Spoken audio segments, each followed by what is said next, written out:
Vamos salmodiar a Deus com o Salmo 119, do versículo 65 ao 72. Todos juntos, bem forte.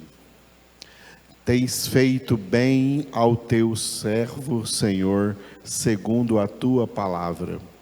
Ensina-me bom juízo e conhecimento, pois creio nos teus mandamentos. Antes de ser afligido, andava errado, mas agora guardo a tua palavra. Tu és bom e fazes o bem. Ensina-me os teus decretos. Os soberbos têm forjado mentiras contra mim. Não obstante, eu guardo de todo o coração os teus preceitos. Tornou-se-lhes o coração insensível, como se fosse de sebo, mas eu me comprazo na tua lei. Foi-me bom ter eu passado pela aflição, para que aprendesse os teus decretos. Para mim vale mais a lei que procede de tua boca, do que milhares de ouro ou de prata. Aleluia. O texto da palavra que hoje nós meditaremos chama a palavra de Deus de, repita, decretos.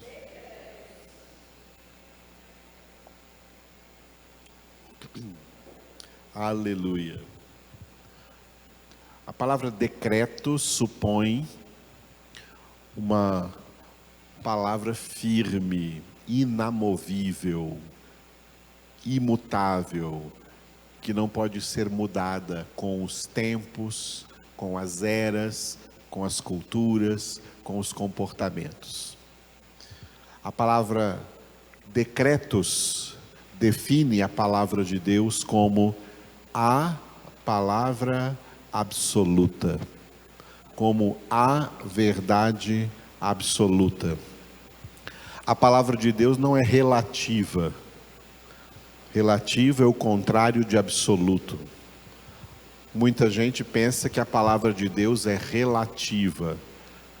As pessoas que pensam assim, elas estão por aí hoje dizendo que a Bíblia está ultrapassada, que a Bíblia era relativa a tempos mais antigos, que a Bíblia não está falando nada em relação ou relativamente aos tempos de hoje, aos tempos atuais. A Bíblia diz isso, mas os tempos mudaram, as coisas mudaram, as coisas estão agora diferentes, a Bíblia não se aplica mais. Isso é falso, isso é mentira do diabo.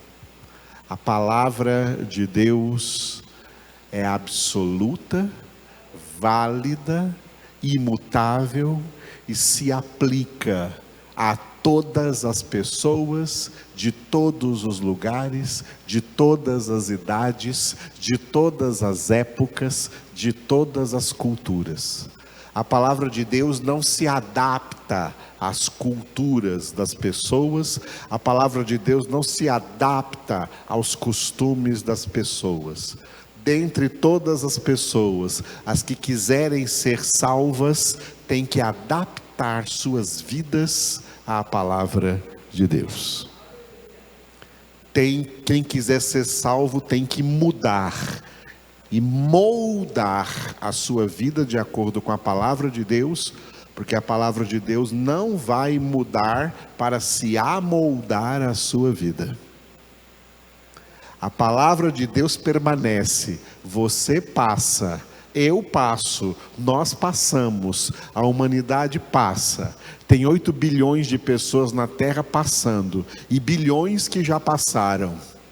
A palavra continua sendo a mesma, é absoluta, não é relativa.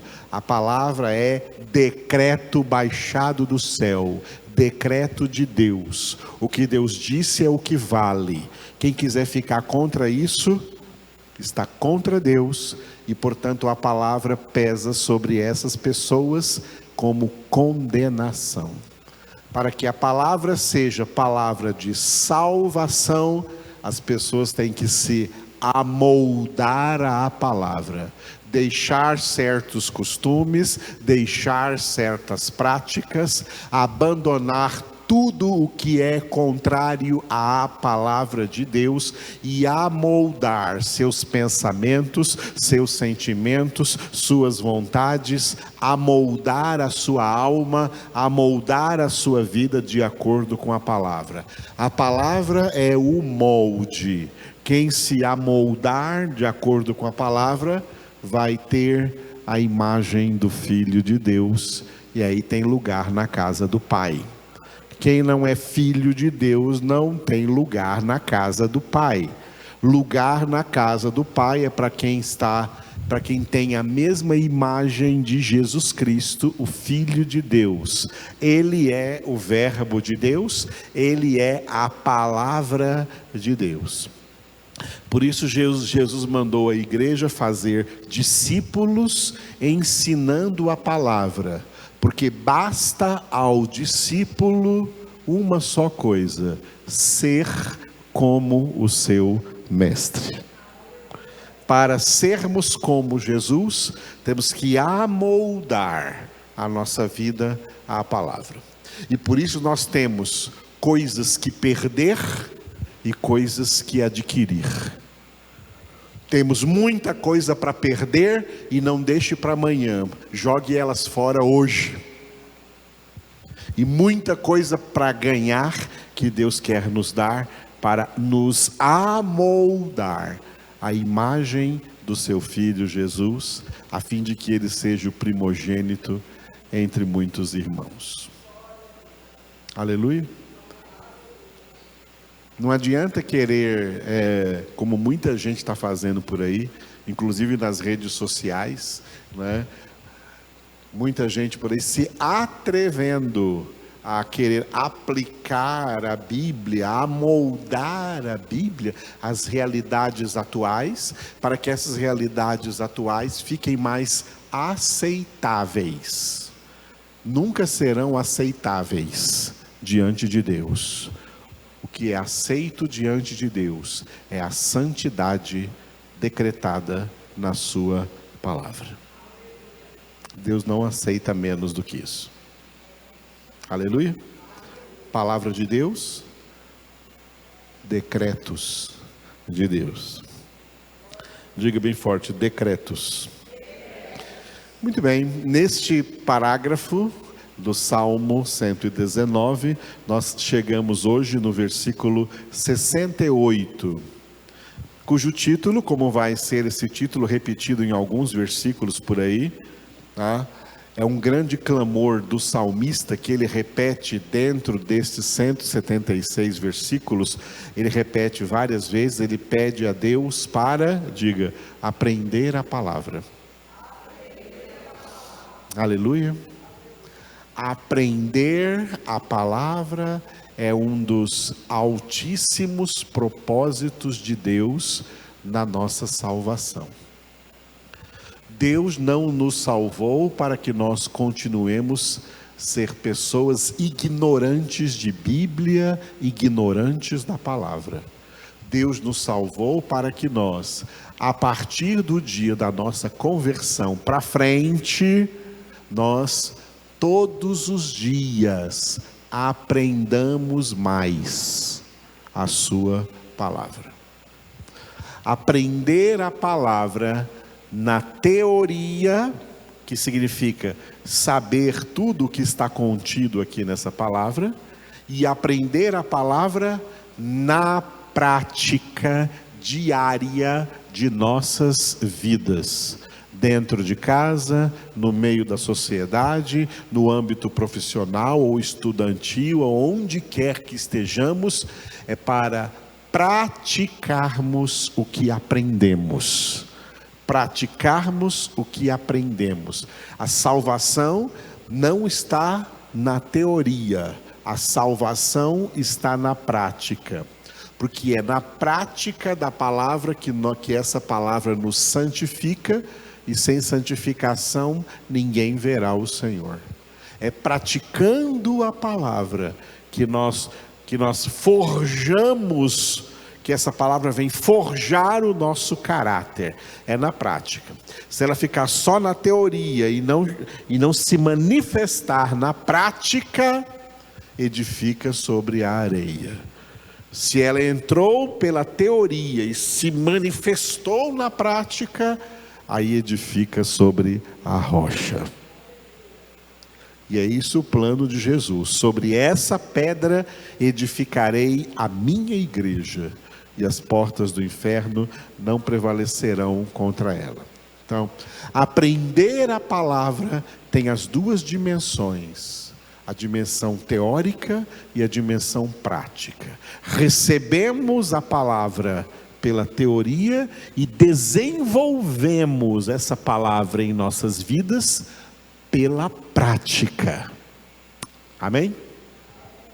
Ok, então repita: aprender a palavra. No texto de hoje, que em português ele está excelente, exatamente como está no hebraico. O salmista louvou a Deus e fez um pedido: Tu és bom e fazes o bem, ensina-me os teus decretos. Vocês.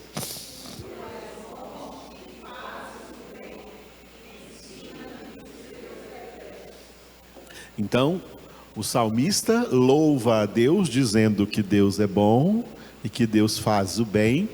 E aí ele faz um pedido a Deus: ensina-me os teus decretos. Ou seja, o pedido do salmista é para aprender. Amados e amadas, Deus se alegra muito com quem manifesta o desejo de aprender, com quem manifesta o desejo de conhecer. A Bíblia, a palavra de Deus, ela foi representada pela sarça ardente no Monte Horebe. Quando Moisés viu aquela sarça ardente, ele tomou uma decisão lá dentro do seu coração: eu vou chegar mais perto, eu vou me aproximar mais, porque eu quero saber o porquê. Eu quero saber o porquê a sarça está ardendo em chamas, mas ela não se consome. Eu quero saber o porquê. E quando você lê isso lá em Êxodo capítulo 3, está escrito que o Senhor, vendo que Moisés se aproximava para ver, para saber porquê, Moisés se aproximava querendo conhecer, querendo saber o porquê, com fome de saber, com fome de conhecer. Então, de dentro da sarça, o Senhor falou com ele. Por que o Senhor não fala com muita gente? Porque eles não têm fome de saber, eles não têm fome de conhecimento. Tudo que eles querem de Deus são bênçãos físicas, emocionais e materiais, experiências mirabolantes ou coisas extraordinárias. Mas tudo o que não querem é conhecimento. Rejeitam o conhecimento. Querem curas, querem milagres, querem prosperidade, querem bênçãos na terra, querem que tudo lhe vá bem na terra, mas não quer conhecer nada do que Deus tem aqui dentro dessa sarça ardente para ensinar. Eles não se aproximam da sarça para conhecer, não se aproximam da palavra para saber. Deus não fala nada com esse povo. E quer saber ainda? Deus até lhe dá a eles muitas bênçãos que eles querem. Porque é tudo o que vão receber de Deus. Mais nada. Não vão receber vida eterna. Não vão receber salvação. Aí Deus, como se Deus pensasse assim, eles só querem algumas bençãozinhas aí na terra, então deixa eles ficar com essas bençãozinhas aí na terra. Mas a minha salvação eles não terão. Porque eles não têm fome disso. Eles não têm sede disso. Eles não têm avidez para isso. Eles não querem conhecer. E a vida eterna é esta, que te conheçam a ti, um só Deus verdadeiro, e a Cristo Jesus a quem tu enviaste. Porque a maioria das pessoas é desse jeito? Porque muitos são chamados, poucos os escolhidos. Uma das características que difere os poucos escolhidos dos muitos chamados é que os poucos escolhidos têm como ícone Moisés. Eles se aproximam da sarça. Eu quero me aproximar mais desta palavra. Eu quero meditar dentro dessa palavra. Eu quero perscrutar as Escrituras. Eu quero mergulhar na palavra. Porque Jesus disse, elas, as Escrituras, testificam de mim. Então eu quero ser o homem que tem o prazer na palavra de Deus e nela medita de dia e de noite, porque é assim que do meio dessa sarça ardente, do meio da palavra, Ele fala comigo e edifica a minha vida, e edifica a minha alma, e me ensina, porque o propósito de Deus é ensinar. O propósito de Deus na nossa salvação é que nós aprendamos muito bem a sua palavra. Aleluia. A palavra de Deus é ciência sobrenatural. Quer aprender alguma ciência natural? Pode escolher aí, tem muitas. Deus não proíbe você de aprender ciências naturais, não, tá? Pode aprender biologia, pode aprender psicologia, pode aprender advocacia, pode aprender medicina, pode aprender engenharia. Aprenda, tem uma profissão para você ter o pão de cada dia e comer. Não importa qual profissão você vai escolher aí, qual ciência natural você vai estudar. As ciências naturais também procedem de Deus, porque foi Deus que criou toda a natureza e criou todas as coisas. Mas o propósito de Deus não é que nós conheçamos todas as ciências naturais. O propósito de Deus é que nós conheçamos a ciência sobrenatural, o conhecimento sobrenatural da sua palavra. Nisso Deus quer, é plano e vontade soberana de Deus que seus filhos sejam catedráticos de Bíblia, conhecedores profundos da palavra de Deus. Jesus definiu o que ele chamou de o escriba do reino dos céus, é aquele que tira do bom tesouro do seu coração coisas novas e velhas, conhecimentos da palavra de Deus para todas as épocas, para as épocas velhas do passado, como para as épocas novas do presente. Deus quer que nós tenhamos tudo isso para que não saia da nossa boca nunca nenhuma palavra torpe, nenhuma palavra vã, mas somente a que for boa, que traga proveito, que traga edificação a quantos ouvem, porque a boca fala. Então nós temos que tratar de encher o nosso coração de palavra de Deus. O salmista quer isso e ele está clamando ao Senhor. Ele não está pedindo, tu és bom e fazes o bem, enriquece-me, prospera-me, me dá isso, me dá aquilo. Não, o que ele está pedindo é, Senhor, tu és bom e fazes o bem, e o maior bem que eu quero que o Senhor faça para mim é, me ensina os teus decretos, me ensina a tua palavra. Isso é eleição. Aleluia. Em hebraico tá igual em português, tá? Tovatá, umetiv, lamidene, rukeira. É o que está escrito ali, com letras em português. Repita comigo. Tovatá. É o tove mais o atá, aí vira, diga tovatá. Ok? Bom, tu.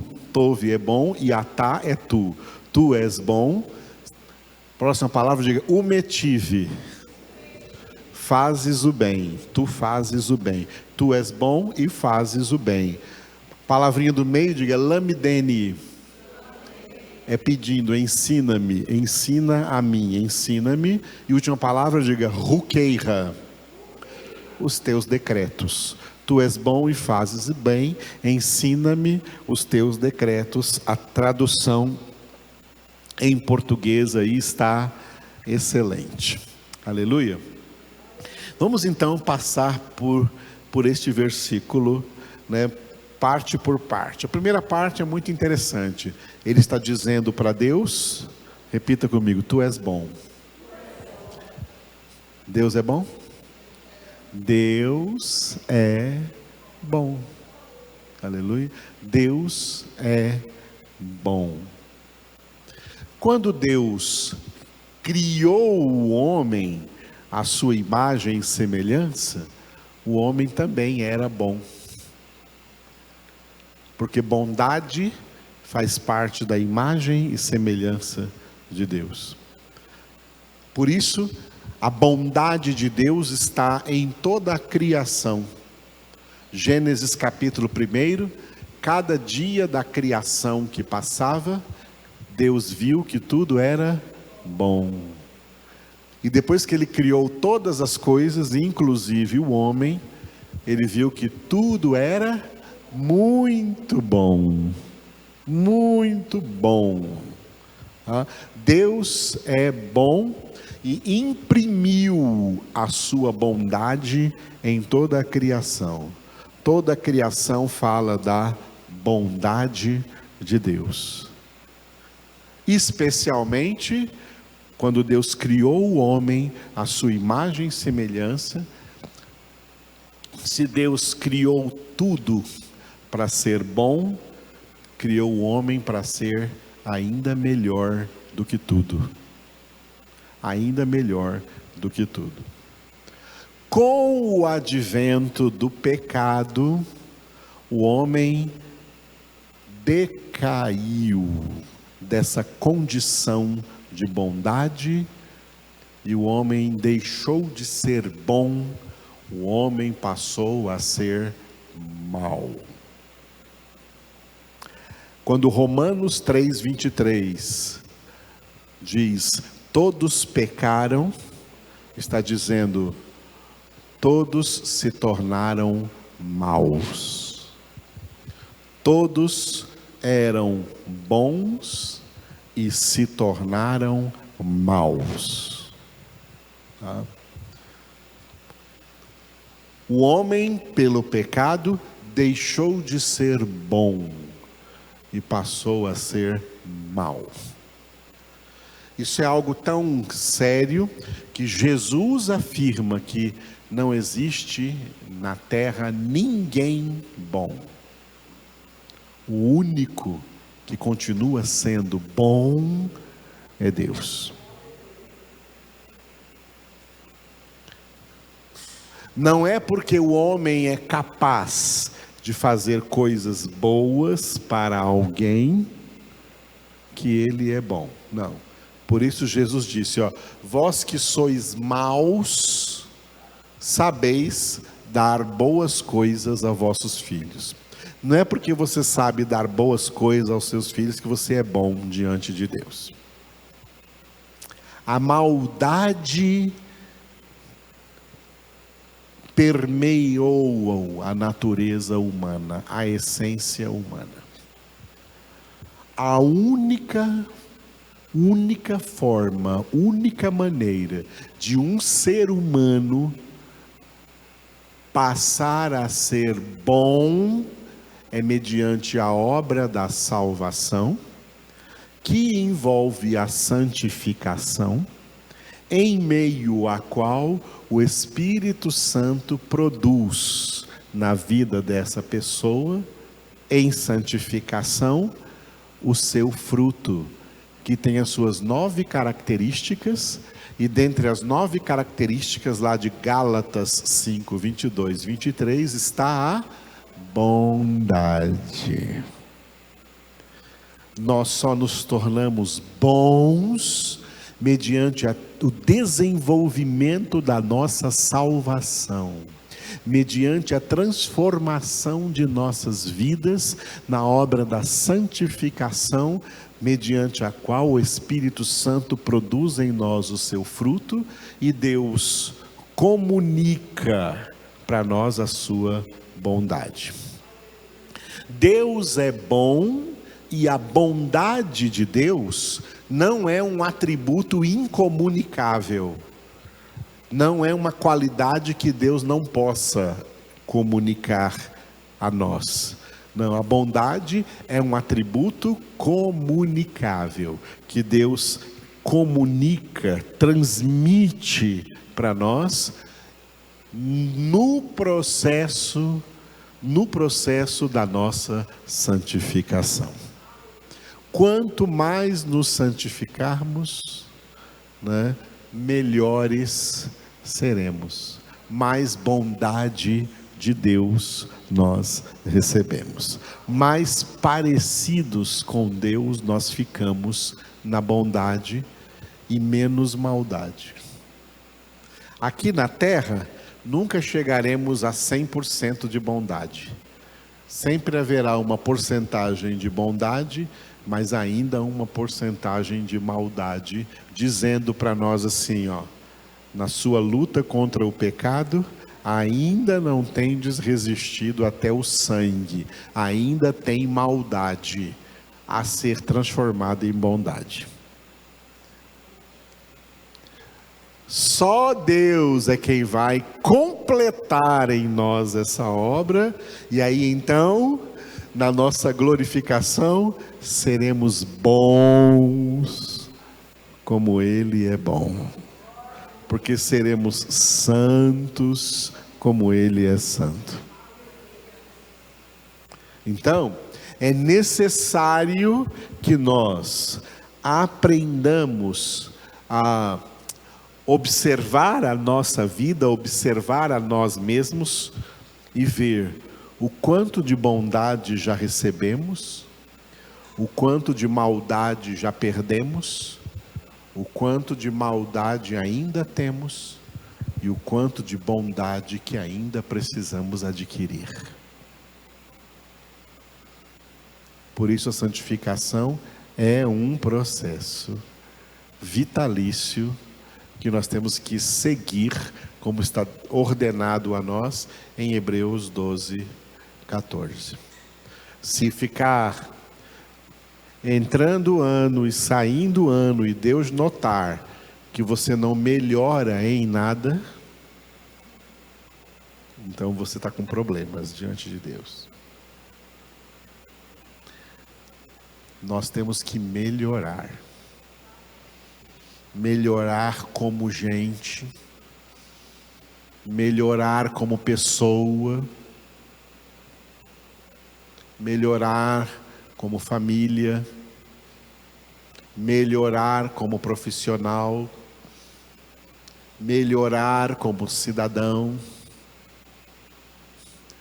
melhorar como marido ou como esposa, ou como pai ou como mãe, ou como filho, como filha, como irmão, como irmã.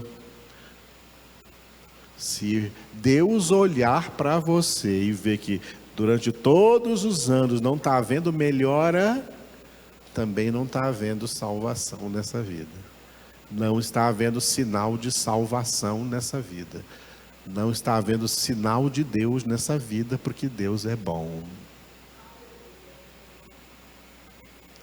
Tem gente que só medita em que Deus é bom pelas coisas boas que Deus pode dar para ele. Mas não medita que Deus é bom porque nós temos que ser imitadores dele. Efésios 5:1. Sede imitadores de Deus, como filhos amados. Não basta você ficar dizendo por aí o óbvio. Ah, Deus é bom o tempo todo. É mesmo, isso é óbvio. Mas o que Deus quer te ensinar com a bondade dele? Que você também tem que ser bom. Para com a maldade. Dá um stop na sua maldade. Freia a sua maldade. Para com a maldade. Trabalha a sua maldade com a espada do Espírito, a palavra de Deus. Vai ler Bíblia, vai meditar na palavra e peça: Espírito Santo, vem com a tua espada de 2 gumes, penetra aqui na minha vida e arranca a minha maldade e me faz ser bom, porque meu Pai é bom, porque meu Salvador é bom, porque tu és bom. Ensina-me a ser bom. Quem aprende a palavra de Deus, dentre tudo quanto aprende, tem obrigatoriamente que estar aprendendo a ser bom. Porque Deus é bom. O salmista disse para Deus assim, repita depois de mim: tu és bom e fazes o bem. Percebeu que tem aqui um efeito, uma causa para um efeito? Porque o fazer é resultado, efeito do ser. O fazer é um efeito, um resultado, uma consequência do ser. Porque Deus é bom, porque a bondade é uma característica essencial de Deus, faz parte do ser de Deus, faz parte da essência de Deus, porque Ele é bom, tudo quanto Ele faz é bom. Tu é bom e por isso fazes o bem. Tu és bom e esse "e" está implícito. Por isso, por essa razão, por essa causa essencial, tu fazes o bem. Tu és bom e por isso fazes o bem.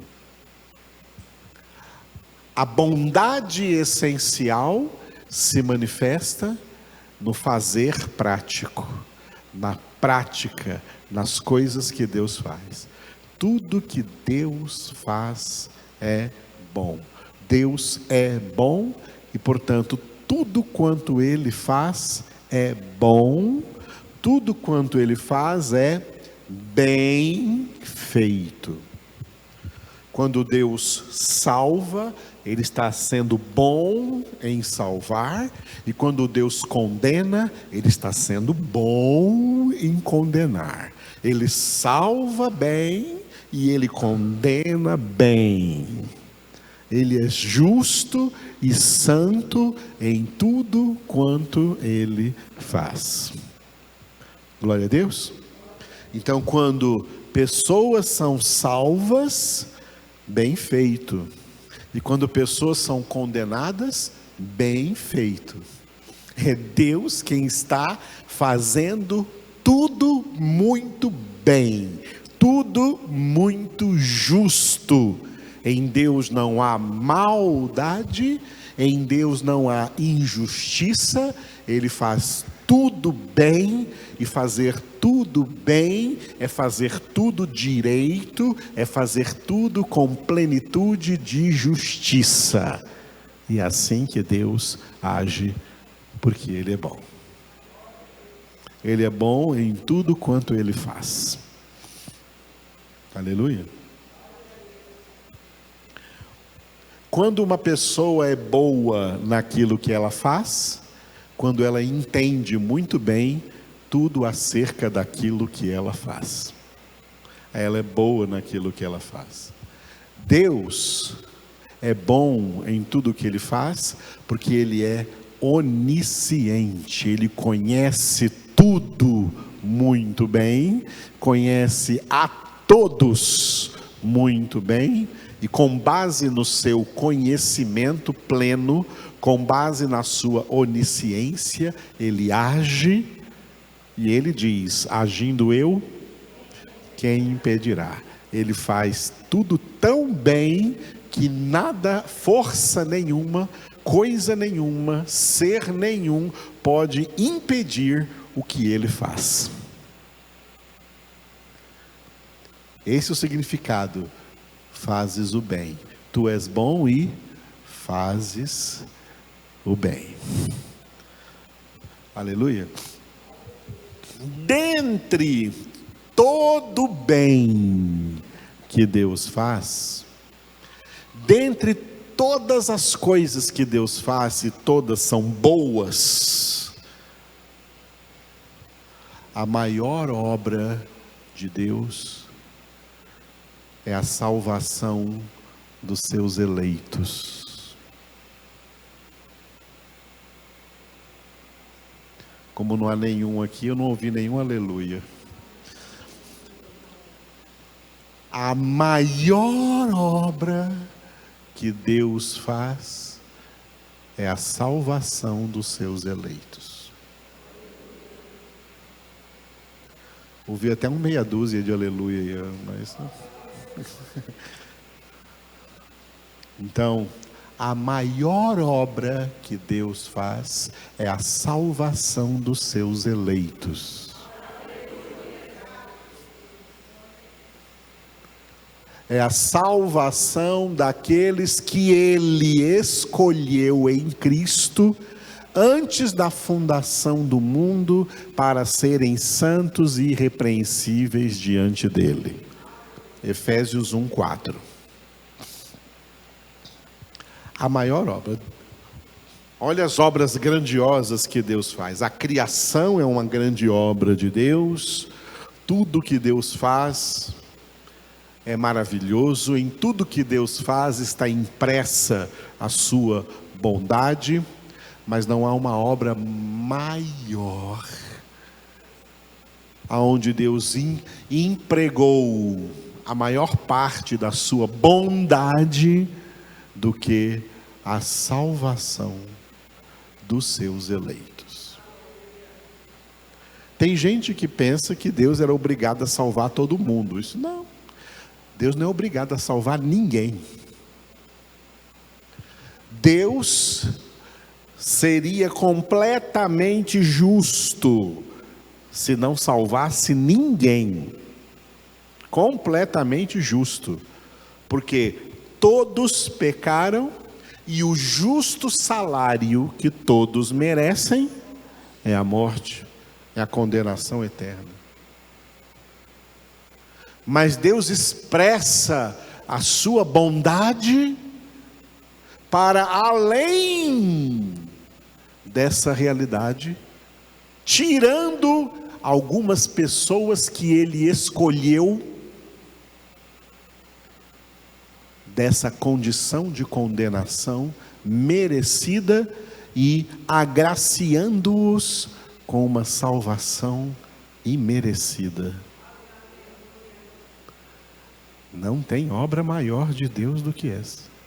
Essa é a maior obra de Deus, a salvação dos seus eleitos.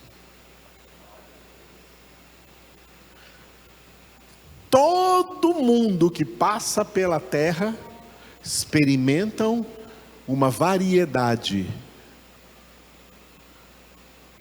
de manifestações da bondade de Deus. Mas só os eleitos experimentarão o maior ato de bondade de Deus, a maior obra de bondade de Deus, a salvação eterna.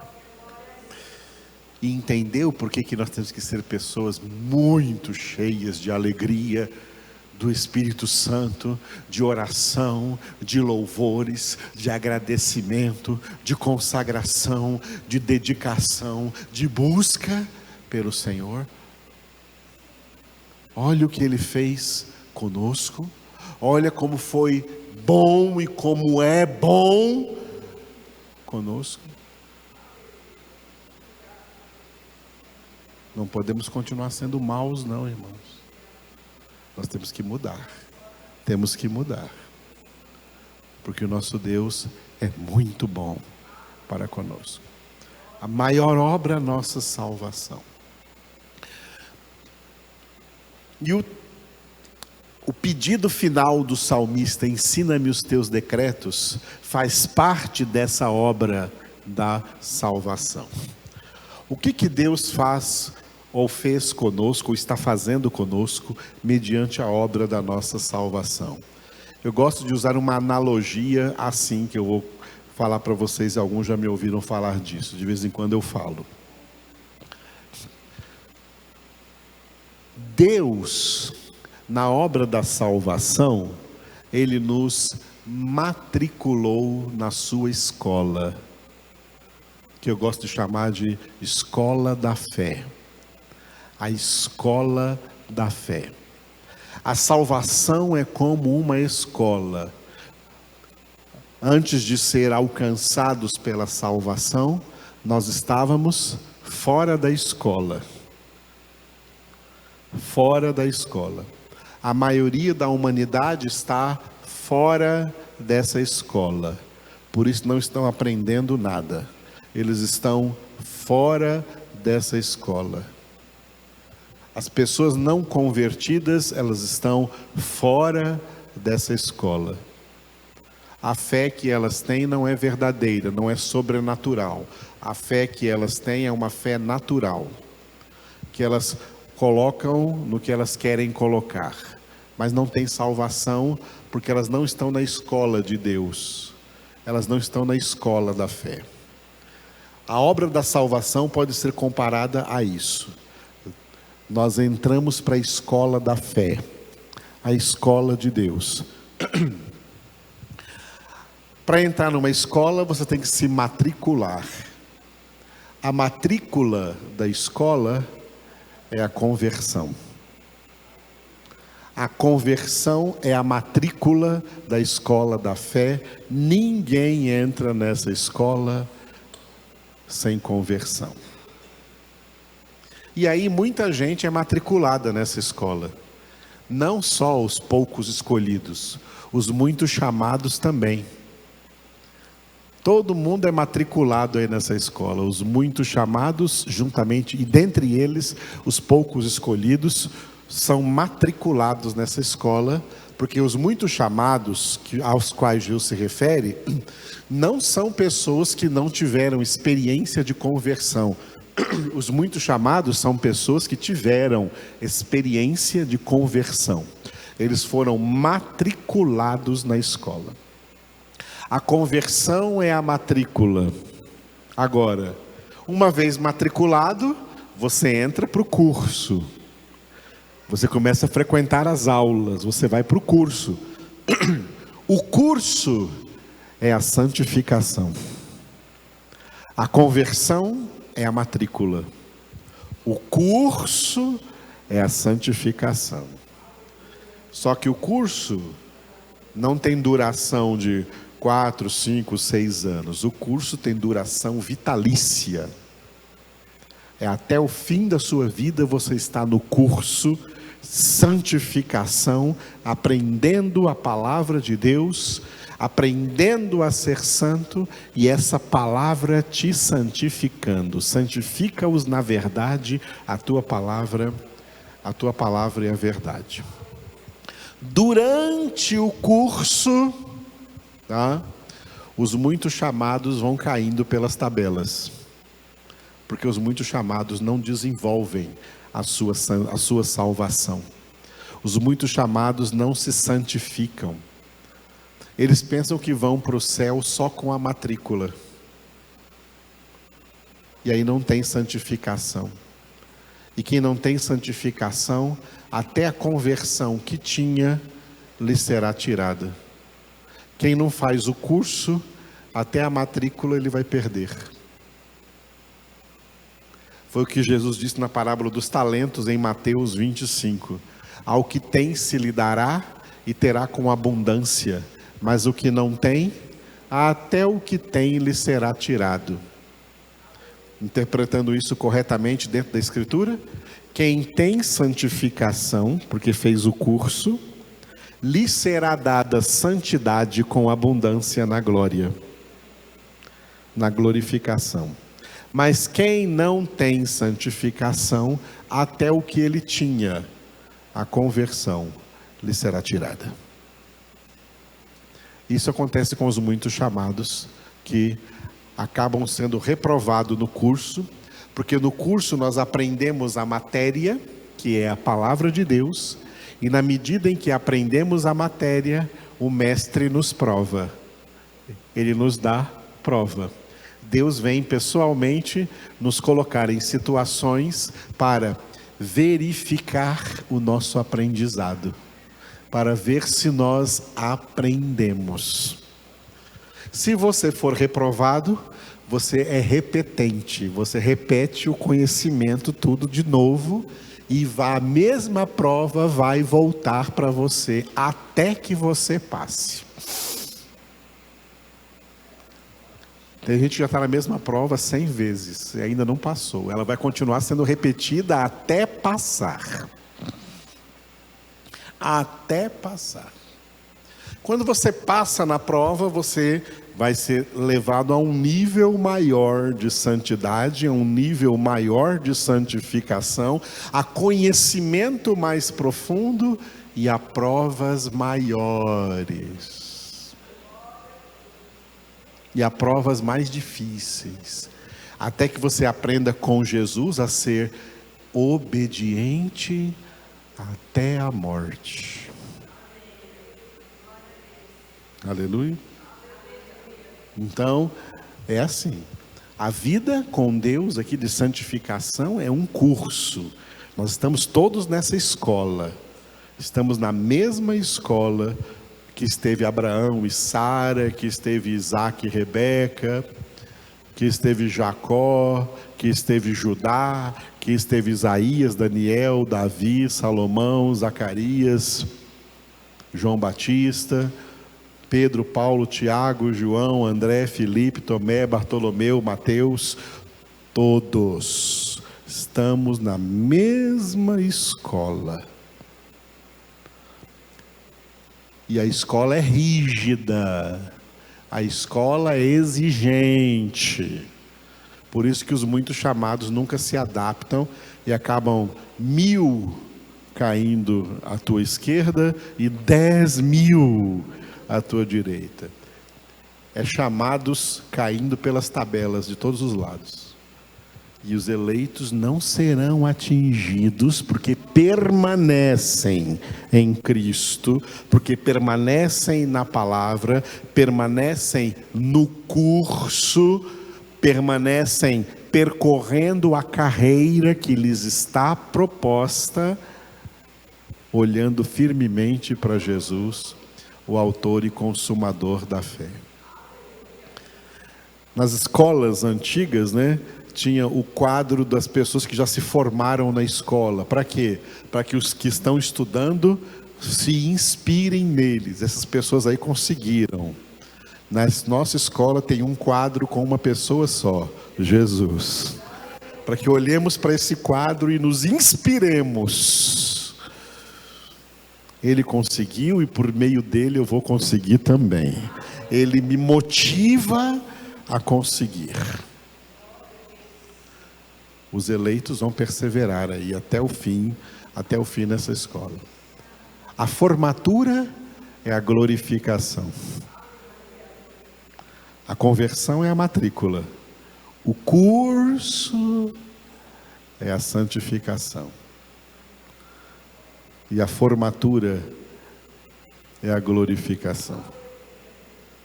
A formatura é quando Jesus voltar. Aleluia. E não será nada parecido com essas formaturas mórbidas que tem hoje por aí, não. Cheio de bagunça e de barulho. Será algo glorioso, que nem olhos viram, nem ouvidos ouviram, o que Ele tem preparado para aqueles que o amam. É por isso que o salmista está falando: bom, Senhor, eu estou na tua escola e o que eu quero aqui é aprender.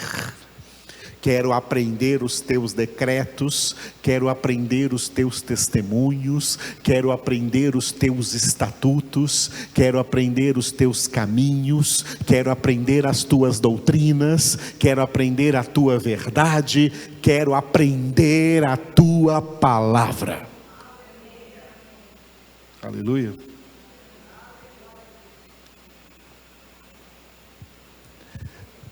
Eu não sou pastor porque eu aprendi a palavra de Deus. Não. Por mim eu nem seria pastor. Eu nunca quis ser pastor. Continuo não querendo. Eu só quero ser filho de Deus. E desde o primeiro segundo da minha conversão, eu aprendi que o que Deus quer de cada um dos seus filhos é que seus filhos aprendam a sua palavra. Eu amo Bíblia, medito na palavra de dia e de noite. Não é porque eu sou pastor, é porque eu sou filho de Deus. Eu não medito na palavra para me preparar para pregar aqui para vocês, não. Eu medito na palavra para santificar a minha vida. Eu só estou aqui falando isso com vocês porque Deus me colocou aqui. Bendito é o Senhor. Agora que eu queria isso, não, eu só quero ser filho. O que o senhor queria fazer para ganhar a vida? Sei lá, eu queria ser lixeiro, faxineiro, qualquer coisa para mim estava bom. Qualquer coisa estava bom. Para essa vida aqui, qualquer coisa estava bom. Não sou pastor para ganhar vida com isso. Eu sou pastor só porque Deus quis que eu fosse. Só porque Ele quis que eu fosse. Tudo que eu quero ser e sempre quis ser desde a minha conversão é filho de Deus. Porque filho de Deus é aquele que mergulha profundamente na palavra de Deus, que tem fome e sede de aprender a palavra, de entender a palavra, de conhecer a palavra, de viver a palavra, de praticar a palavra de Deus. Aleluia. É só isso. Eu quero ser filho de Deus. Eu só quero ser recebido no céu como filho de Deus, porque lá eu vou continuar a aprender por toda a eternidade a revelação da palavra e da bondade de Deus. Aleluia. É isso que está no coração, na alma do eleito. Esse salmista era um eleito a orar: Senhor, Tu és bom e fazes o bem. Ensina-me os Teus decretos.